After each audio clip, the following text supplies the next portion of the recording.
अस्सलाम वालेकुम, मैं हूं अरबाब जहांगीर। आप देख रहे हैं मेरा यूट्यूब चैनल। और सारा कत्ल केस में कई तहलका खेज़ इंकशाफात सामने आ चुके हैं। गुज़िश्ता रात से अब तक ये केस काफ़ी आगे जा चुका है।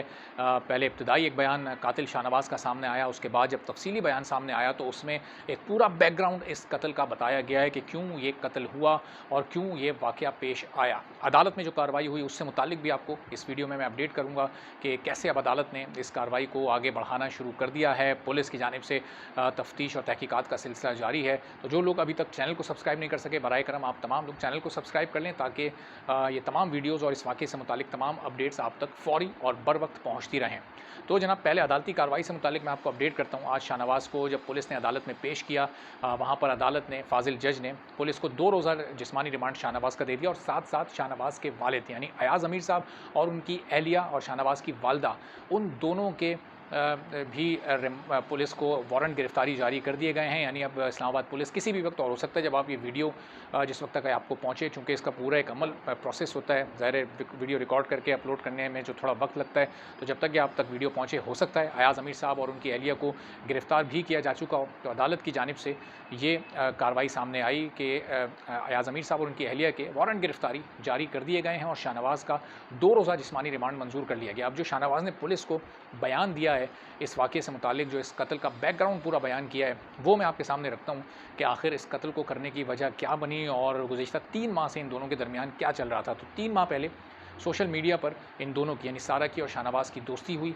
और उस दोस्ती के बाद फिर सारा यहाँ पर चकवाल आई, पाकिस्तान आई। चकवाल में इनके चंद दोस्तों ने, शाहनवाज़ के चंद दोस्तों की मौजूदगी में ये शादी हुई और उसके बाद फिर सारा वापस अबू धाबी चली गई, चूँकि वहाँ पर वो वज़ारत इस्लामिक में एक बड़े अहम ओहदे पर फ़ाइज़ हैं। अच्छा, अब दिलचस्प बात ये है कि सारा ने अपनी फ़ैमिली को अब इस शादी से मुतालिक नहीं बताया। उनके वालिदैन कनाडा में मुकीम हैं, तो वहाँ उन्होंने अपनी इस शादी से मुतालिक किसी को भी आगाह नहीं किया। अब हुआ क्या कि यहाँ पर जब सारा को वापस आना था, इन 3 माह में शाहनवाज़ मुख्तलिफ़ वक्तों में सारा से पैसे मँगवाता रहा है। कभी गाड़ी के नाम पर, कभी किसी और चीज़ के खर्चे के नाम पर, तो वो पैसे सारा भेजती रहीं। चूँकि ज़ाहिर है वहाँ अच्छी पोस्ट पर थीं, अच्छी उनकी आमदन थी, तो वो अपने शौहर को भेजती रहीं ये जो तमाम पैसे थे।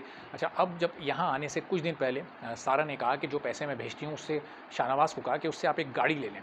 तो शाहनवाज़ ने वो गाड़ी ले ली।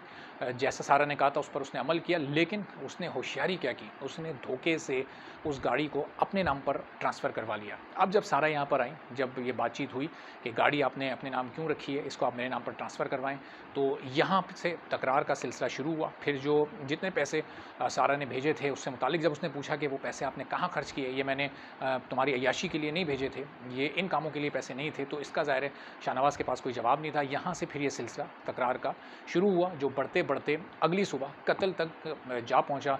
अच्छा, इस शादी से मुतालिक सारा ने अपने जो वालिदैन थे उनको तो नहीं बताया था। साथ ही साथ शाहनवाज़ ने भी एक बहुत ही होशियारी की थी। शाहनवाज़ की तीसरी शादी थी सारा के साथ, तो जो 2 शादियाँ थीं शाहनवाज़ की, उससे मुतालिक शाहनवाज़ ने भी सारा को नहीं बताया था और ये भी एक वजह बनी तकरार की जब सारा यहाँ आई और उसके बाद जब इस तमाम मामले पर बातचीत शुरू हुई। तो ये वो तमाम बयान था।